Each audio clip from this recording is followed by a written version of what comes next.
In a year packed with horror gems, The Ugly Stepsister 2025 clawed its way into the spotlight with a disturbing, grotesquely beautiful reimagining of the Cinderella myth. But it wasn't the prince, the slipper, or even the ball that captured our attention. It was Elvira. Twisted, tragic, and horrifyingly human, Elvira is the dark beating heart of this nightmarish fairy tale. Welcome back to your nerdy show. I'm your host, Spoiler Master. Today we're diving into the origins and the deeply unsettling anatomy of Elvira, unraveling what made her the perfect vessel for this tale of vanity, control, and bodily horror. Let's begin where all fairy tales do, with a girl who just wanted to be loved.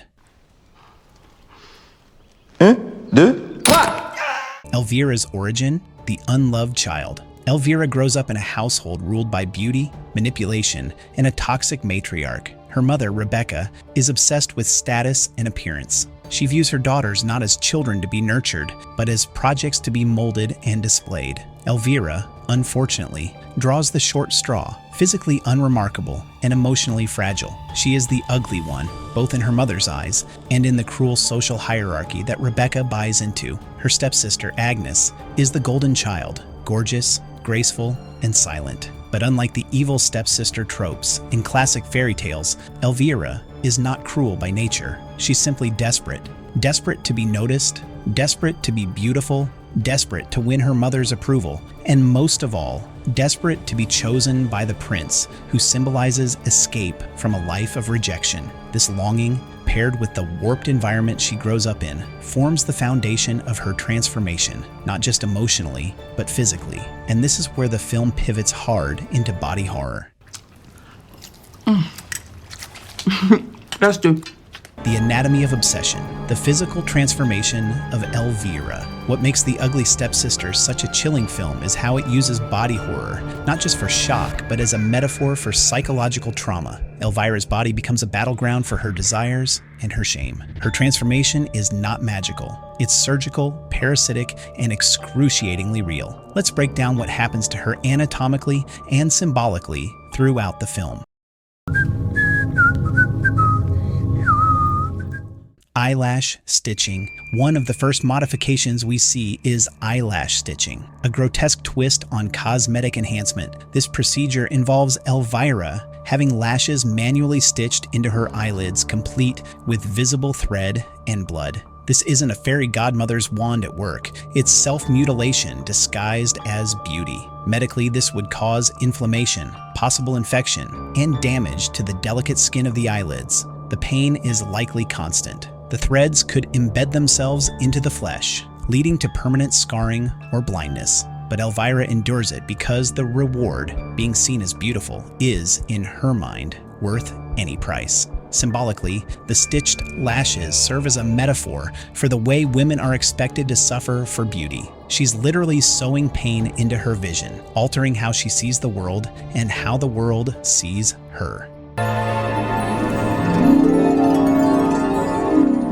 Tapeworm ingestion. Next, we enter the most disturbing biological transformation, the tapeworm diet. Elvira willingly ingests tapeworms in an effort to lose weight quickly. This isn't fantasy, it's an actual historical practice, once advertised as a miracle weight loss method. In reality, it's a parasitic infestation. The tapeworm feeds off its host's nutrients, often leading to malnutrition, fatigue, organ damage, and in some cases, death. In Elvira's case, the tapeworm becomes a character of its own. It slithers within her, unseen but ever present, mirroring her growing self-hatred. As she withers physically, her emotional state spirals. She becomes gaunt, pale, and weak, but continues to believe that thinner means better. Her mother doesn't stop her. In fact, Rebecca encourages it, treating her daughter's suffering as progress. The film shows her vomiting up what appear to be tapeworm eggs later, a moment that's both repulsive and symbolic. It marks the peak of her infestation, not just with parasites, but with the toxic ideals forced into her by her environment.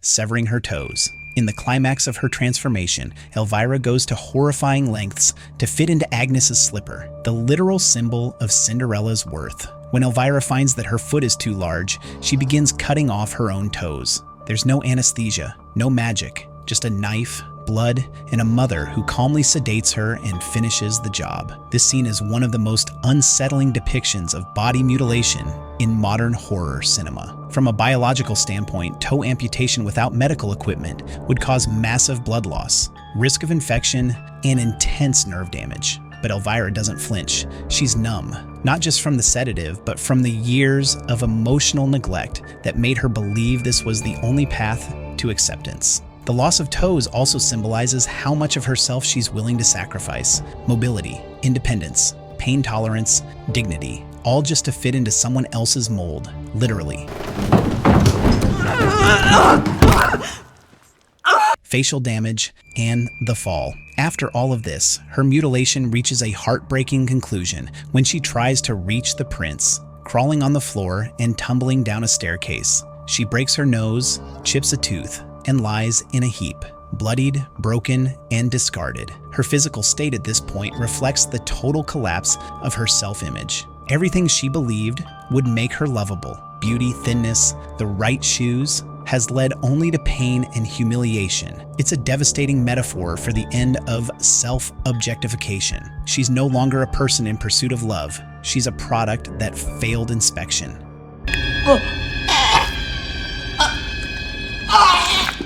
Purging the parasite, the tapeworm, and the antidote. After everything, it's Alma, another girl traumatized by Rebecca's methods, who finally reaches Elvira and offers her the antidote. Elvira vomits up the tapeworm, still alive, symbolizing the moment she begins reclaiming control over her body. This moment is perhaps the most important in the film. It's not just a literal expulsion of the parasite. It's an exorcism of every lie she's been fed, that she's worthless, that beauty equals love, that pain is proof of progress. The anatomy of Elvira is not just about her bones, skin, and organs. It's about the internalized poison, the physical manifestation of self-loathing, and how that poison had to be violently expelled for healing to even begin.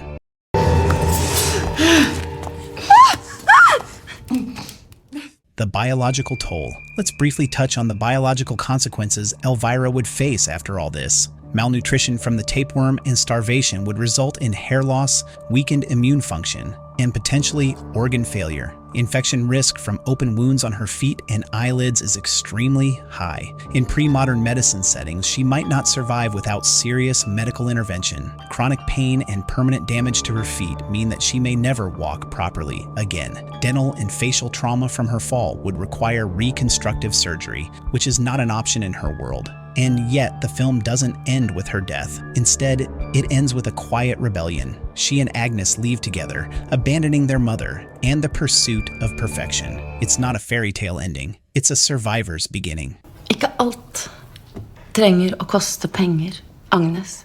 Rebecca, the source of the disease. Any discussion of Elvira's anatomy must include the woman who engineered it, Rebecca. Rebecca is not just a villain, she's a reflection of generational trauma and a society obsessed with image. Her influence is psychological and biological. She feeds her daughters poison, both figuratively and literally. She sedates Elvira, encourages her self-harm, and treats her children like clay to be sculpted into trophies. Rebecca is the virus. Elvira is the host. And when Elvira purges herself of the tapeworm, of the dream of the prince, and of her mother, she finally becomes human again, flawed, scarred, but free.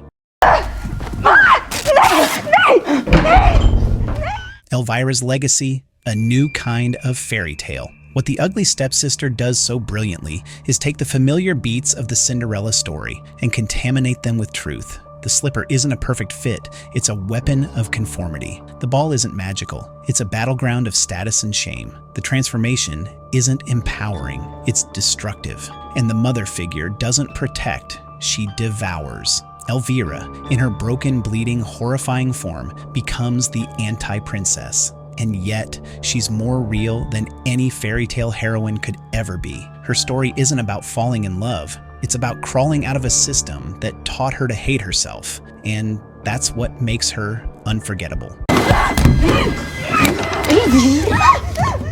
Our nerdy thoughts. And that's the tragic, terrifying tale of Elvira. the ugly stepsister whose story is anything but simple. From stitched lashes to severed toes, her transformation is a haunting mirror of what happens when beauty becomes a curse and love is conditioned on perfection. If this breakdown gave you chills or just made you think twice about fairy tales, don't forget to hit that like button and subscribe for more deep dives into horror, mythology, and the twisted characters that live between the lines. Got thoughts about the ugly stepsister? Was Elvira a victim, a villain, or something more? Drop your theories in the comments. We're dying to hear them. Until next time, stay curious, stay creepy, and remember, sometimes the scariest monsters wear glass slippers.